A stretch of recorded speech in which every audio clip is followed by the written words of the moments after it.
Well done, Ewan. Very well done, except you weren't wearing your hat. It's Funny Hat Day, and we got the team from Meningitis Association of South Africa here in studio all day. They're going to be telling us why it is Funny Hat Day. And we dare you to wear your funny hats, and I did that with Garrin Lambley from Sport 24. I dared him, and he is wearing a hat live on Express, so thank you so much for creating an awareness for meningitis. Good morning. Absolutely.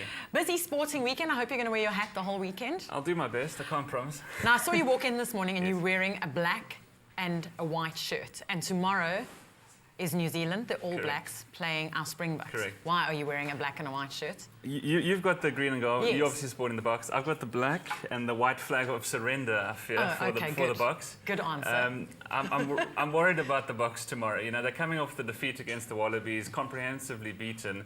And there's been massive controversy this week in the build-up with this whole Rustenburg training camp. Are they there? I heard Aren't them they call there? it Rustenburg saga on the news. Correct. Peter de Villiers flatly denied that anything was going on. Nobody believed him, obviously. Then Yuri Roos, the CEO of SARI, he came out and said they were in this camp, but they weren't actually training. They were just rehabbing in time to, you know, get fit for the Rugby World Cup. So there are 21 of these players there. The box in New Zealand, preparing obviously for Saturday's match, kicks off at 9:35 tomorrow. It's in Wellington. Some interesting news overnight. Apparently, Morné Steyn has been moved to fullback. Patrick Lambie's back at number 10. You know, Morné Steyn, he's Mr. Reliable. You know what you get with him. He lacks a bit of flair and imagination, which Lambie has, thankfully. Lambie's up against Dan Carter, probably the best fly in the world. Yes. So he's got his work cut out for him. We've made some other changes. Dani Rousseau back to number 8. We've brought in Jean Daisel at number 7. We brought A.D. Jacobs into the midfield. I don't think it's going to have much effect, unfortunately. Last week, the bookies had the Wallabies to win by 9 points. They won by more than double that.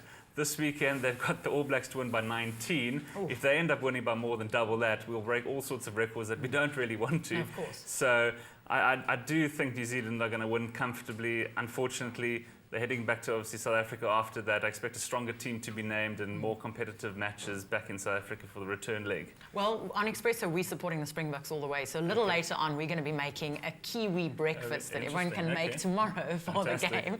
And then, of course, it's Currie Cup. And tomorrow's 2 big matches, Western Province and the Blue Bulls, and Cheetahs and Sharks. Correct. You know, I don't expect many Boks supporters back home to be happy after the Bok match, but there will be some local fans happy after the big North-South derby between the Bulls and Province, played at Newlands, kicks off at 5 o'clock. As you said, before that, the Sharks, they host the Cheetahs. Back to the Bulls-Province match. Province undefeated, but they did draw their first match. The Bulls bounced back after a first-round defeat to beat the Cheetahs at the death last week. Should be competitive. Obviously, not many Bok players playing. Very difficult to call that sort of match. The Bulls are unchanged from last week. The Province have brought in Tiaan Liebenberg, who's actually going to captain the side to sort of bulk up the tight 5, where, you know, they're a bit weak at the moment. I think home ground advantage will just give it to Province, but only by a couple of points. The other game, the Sharks, they're undefeated. They host the Cheetahs, another big game. I think, again, home ground advantage, just swaying it in the Sharks' favour. The Lions, actually, they play as well. They're top of the log, undefeated, but they're up against the Leopards. Shouldn't have too much trouble there. And then tonight's only game, Pumas hosting Griquas in Nelspruit, of all places. I'm saying yay for the Lions because they've always been the underdogs for the last couple of years, and I just want to see them do something. It is nice. They've had so many off-field dramas, and they struggled in the Super Rugby, but they're always competitive in the Currie Cup, where they don't lose a lot of players to the international side.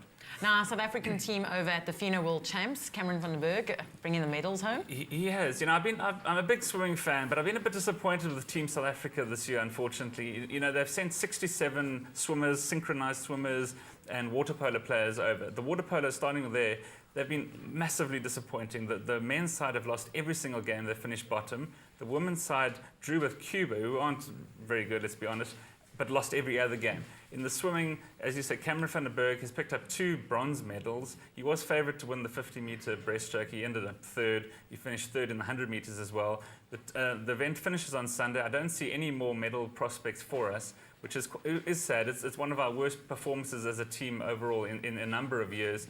And obviously, they're all gearing up towards the London Olympics next year, which is exactly a year away.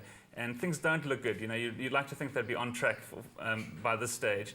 But as a whole, the tournament's been fantastic. There have been some incredible races. We actually saw the first world record broken yesterday by Ryan Lochte in the 200-meter individual medley. It's the first record in over 2 years. They're no longer wearing those full body suits that made them go a number of seconds faster. Oh, yes. They're now gone back to the old traditional outfits, if you like. So he broke the first world record.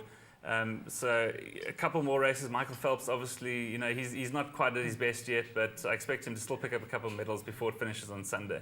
Well, Garrin, thanks so much for joining us, and thank you for putting on your crazy hat today. It's now time to find out how you can live a balanced and healthy lifestyle.